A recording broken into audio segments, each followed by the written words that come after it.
Selamat berjumpa kembali dalam layanan audio Sahabat Seperjalanan. Hari ini adalah hari Senin 2 Desember 2024. Tema renungan saat teduh kita dengan judul Kemana Setelah Mati. Firman Tuhan terambil dalam 1 Korintus 15 ayat 35 sampai dengan ke-38.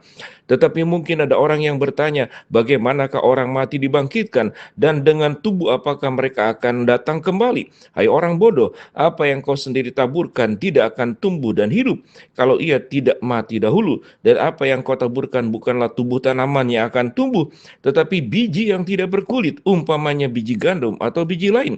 Tetapi Allah memberikan kepadanya suatu tubuh seperti yang dikehendakinya. Ia memberikan kepada tiap-tiap biji tubuhnya sendiri. Mari kita berdoa. Bapa yang di dalam surga, terima kasih buat kebenaran firman Allah yang sangat lengkap, sangat jelas berbicara tentang kehidupan manusia dari awal penciptaan sampai kemudian setelah kematian akan pergi kemana. Dalam nama Tuhan Yesus kami berdoa, amin. Shalom sahabat seperjalanan yang dikasihi Tuhan. Di dalam doa tadi dikatakan bahwa Tuhan itu memberikan sebuah, katakanlah, informasi yang sangat lengkap, fakta yang sangat lengkap, janji yang sangat lengkap, dan semuanya itu akan disempurnakan, digenapi di dalam janjinya. Kita tahu dengan jelas dari awal penciptaan bagaimana manusia itu ada, dan di dalam 1 Korintus kita melihat secara spesifik tentang kebangkitan Kristus, kebangkitan kita, dan kebangkitan tubuh. Ada 3 poin catatan dalam satu pasal saja dalam 1 Korintus 15, yaitu kebangkitan Kristus. Kemudian disebutkan kebangkitan kita, lalu kebangkitan tubuh, spesifik menyebutnya tentang tubuh. Artinya setelah kita mati kemana? Alkitab menjelaskan dalam satu pasal, dalam 1 Korintus, setelah kita mati, kita akan dibangkitkan. Lalu kita bangkitnya dalam proses seperti apa? Apa itu dibangkitkan? Prosesnya adalah memang ketika nafiri itu berbunyi, maka orang-orang yang mati itu akan dibangkitkan, dan mereka yang masih hidup itu akan dilakukan pengangkatan. Dan kita akan diubah yang disebut dengan kebangkitan tubuh. Catatan Alkitab mencatat bahwa di surga itu darah dan daging tidak mendapat bagian di dalam kerajaan Allah. Lalu tubuh seperti apa? Yang jelas tubuh yang tidak dalam bentuk darah dan daging seperti yang kita miliki saat sekarang. Apa itu unsur daripada tubuh kebangkitan? Firman Tuhan berkata, tubuh kebangkitan itu di dalam ayat-ayat dari 35, ayat 35 sampai ke 58, ada indikasinya. Yang pertama adalah tubuh kita disebut bukan tubuh fana, tubuh manusiawi, tapi disebut dengan tubuh sorgawi. Catatan Alkitab mengatakan matahari punya kemuliaannya, bulan punya kemuliaannya, tetapi tubuh surgawi itu adalah punya kemuliaannya. Apa catatan daripada Alkitab? Tubuh surgawi itu tidak dapat binasa. Sementara tubuh yang namanya duniawi, tubuh kita, itu binasa, proses menua, bertumbuh. Tetapi tubuh surgawi dikatakan tidak dapat binasa. Artinya setelah kita dibangkitkan, sifat karakteristik tubuh kita adalah tidak akan mengalami kebinasaan. Tidak akan mengalami kebinasaan. Itu yang disebut dengan tubuh sorgawi atau tubuh rohaniah. Tidak mengalami kebinasaan dan tidak akan mengalami kematian. Kalau tidak akan mengalami kebinasaan dan tidak mengalami kematian, maka kita bisa menarik kesimpulan tubuh itu sedemikian sempurnanya. Karena dia juga tidak terbuat daripada darah dan daging, maka kita tidak membutuhkan makan minum yang sifatnya juga bendani yang ada di sini.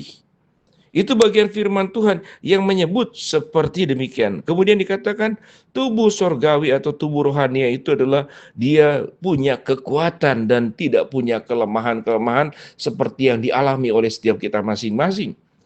Apa yang dialami kelemahan kita? Yaitu proses menua, proses sakit penyakit. Kita melihat setiap manusia satu dengan yang lain punya kemampuan berbeda, sangat tergantung daripada katakanlah unsur struktur tubuhnya.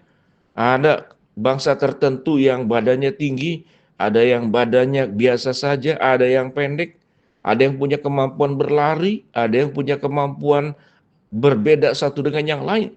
Tetapi tubuh yang disebut dengan sorgawi dan rohania itu memiliki sebuah katakanlah standar, minimal standar yang sama untuk setiap orang. Lalu rinciannya seperti apa? Tentu tidak ada penjelasan yang sangat lebih rinci selain daripada apa yang dikatakan di dalam Alkitab.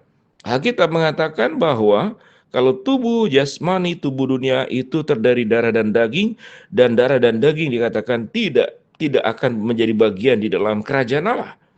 Dan tubuh surgawi dan tubuh rohani itu tidak dapat binasa, tidak memiliki kelemahan. Dia punya kekuatan. Lalu bentukannya seperti apa? Apakah punya mata, punya telinga, punya segala sesuatu? Apakah punya kehendak? Apakah punya rasa? Apakah punya 5 indera seperti yang kita miliki?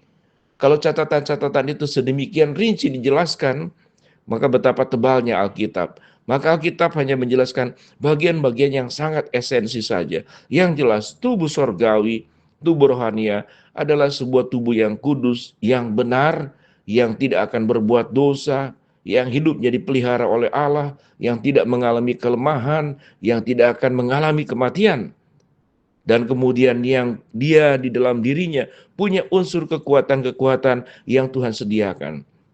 Sampai titik ini, sahabat perjalanan, tentu kita tidak perlu mencari tahu lebih rinci karena Alkitab memang tidak menjelaskan sampai sedetail-detailnya. Tapi sikap kita yang perlu kita lakukan adalah mensyukuri. Pertanyaannya, setelah mati kemana? Setelah mati kita akan dibangkitkan. Kita akan berada di bumi yang baru dan langit yang baru, sebagaimana catatan dalam Wahyu pasal yang ke-21. Setelah mati itu kemana? Maka dikatakan kita syukur kepada Allah yang telah memberi kemenangan dalam Yesus Kristus. Kita ke tempat yang jauh lebih baik daripada yang ada di dalam dunia ini. Sekalipun kita belum pernah pergi ke sana, tapi Alkitab menjanjikan itu jauh lebih baik. Lalu setelah kita mati itu kemana? Kita tahu. Kita akan dibangkitkan, diberi tubuh rohania, tubuh sorgawi. Setelah mati kita akan mendapatkan hidup yang jauh lebih baik. Lalu pertanyaannya, apa indikasinya buat kita yang masih tinggal di dalam dunia ini? Maka biarlah kita hidup menjadi orang-orang yang dalam kebenaran, dalam kebaikan. Karena satu hari kelak nanti, setelah kita mati, kita akan menghadapi pengadilan Allah. Biarlah kita boleh menjadi pribadi, melewati jalan hidup di dalam dunia yang sementara, yang fana, yang terbatas, yang terkungkung oleh ruang dan waktu ini secara bertanggung jawab. Sehingga suatu hari kelak nanti tatkala Tuhan memanggil kita, kita dibangkitkan oleh Tuhan. Kita boleh berkata, ya Tuhan, aku ingin mendengar suaramu, hai hambaku yang baik dan setia. Engkau sudah setia dalam perkara kecil, aku akan memberikan perkara-perkara besar. Masuklah dan ikutlah dalam kebahagiaan Tuhanmu. Bukankah itu kata-kata yang sangat indah? Tatkala itu diucapkan kepada setiap kita masing-masing. Jadilah pribadi yang baik, jadilah pribadi yang penuh kasih, jadilah pribadi yang penuh mengampuni, jadilah pribadi yang penuh perhatian, membagikan kasih Kristus menjadi terang dan garam buat dunia ini, menjadi berkat buat keluarga, menjadi sebuah katakanlah teladan untuk lingkungan pekerjaan dimanapun kita berada. Kita membawa keteladanan Kristus, kita membawa kasih Kristus, dan kita berani berkorban menderita demi kepentingan orang banyak, demi Injil tersebarkan, demi mereka melihat ada kasih dan kemuliaan Allah yang melingkupi setiap kita masing-masing, yang kita wujudkan dalam kehidupan nyata, dalam perkataan, dalam tingkah laku, dalam berpikir, dalam merasa, di dalam berbuat, biar Tuhan yang dimuliakan. Mari kita berdoa. Bapa dalam surga, terima kasih buat kebenaran firman yang kami pelajari. Mau berdoa buat sahabat seperjalanan yang sedang sakit, Tuhan jamah sembuhkan. Sahabat seperjalanan yang sedang menghadapi masalah, Tuhan bukakan jalan. Sahabat seperjalanan sedang berdoa mengharapkan sesuatu, Tuhan kabulkan dengan cara dan waktu Tuhan. Di dalam nama Tuhan Yesus kami berdoa, amin.